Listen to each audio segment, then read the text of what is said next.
Hello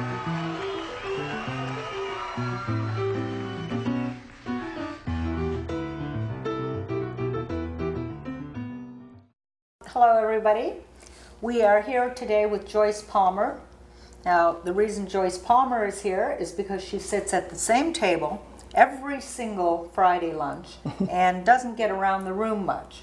So I want you to know her better. She was the spouse of the founding president. Right. Did I say that right? Along Correct. with Rube Kaler and He was, Rube wasn't a charter member, but oh, okay. So Jim Studley came in fairly soon thereafter. So Cammie and I are kind of the old wives of the old wives. the old wives of Rotary. And any spouse of a Rotarian really is a Rotarian by extension. There's absolutely no question. So you tell us a little bit about yourself. I know that you met Clark at University of Michigan. Yes, at Ann Arbor. I did. I met him in a pub, and he had just joined the Army, and they had just shaved his head, and it was starting to grow out. So it was certainly not his looks that attracted me, but he was funny. It was very funny. He had a tremendous sense of humor that was a joy to live with for 60 years. 60 years you were married? Mm-hmm. Wow. And you used to neck in the basement of the big university, is that correct? At the library. At the library. Oh, I'm glad you clarified that. Okay. Oh, yes. Well, yeah. It was cold otherwise. It was cold, so they had to neck when they were young kids. Well, good. And then you had children, and you had one that was almost a borderline giant. Well, that would be Bruce. Tell us about Bruce. Well, the main thing on that was I was smoking when I was pregnant with him, and the doctor said, "Oh, well, you'll have a stunted child." So, when I looked at Bruce and I think about, you were supposed to be stunted. I wonder. No, anyway, yes, Bruce was the first, and then there's Wayne, that's the second. Right. 2 boys, and I loved having 2 boys. Oh, I'm sure. And you were a school teacher your entire career, right? I guess I had a couple other jobs here and there, but mostly school teacher. And you taught some of our members. Joyce, who in our audience today did you teach in high school that you want to disclose to us here? I don't remember that any in the audience today.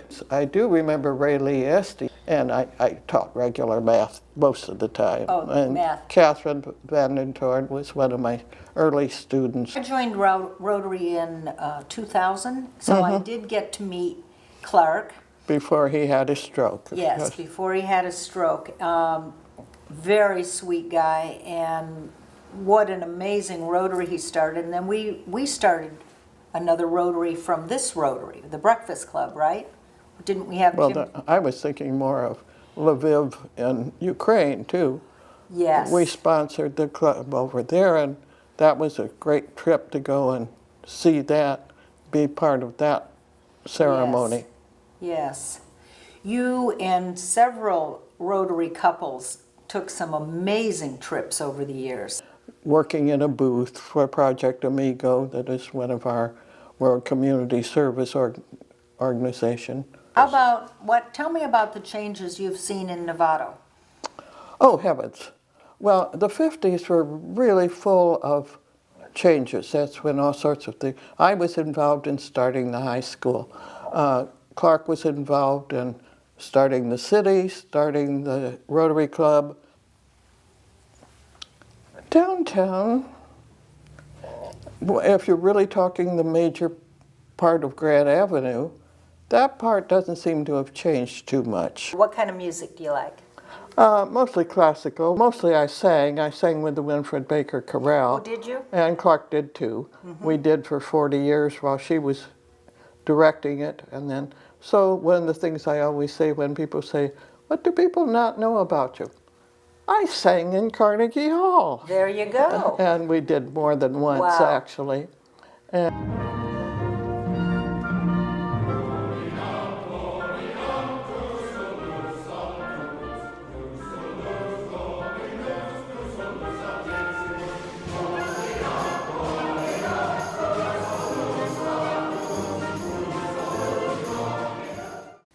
We have a Clark Palmer Fellow. You established that to remember Clark? Right. Yeah. Where were the meetings first held?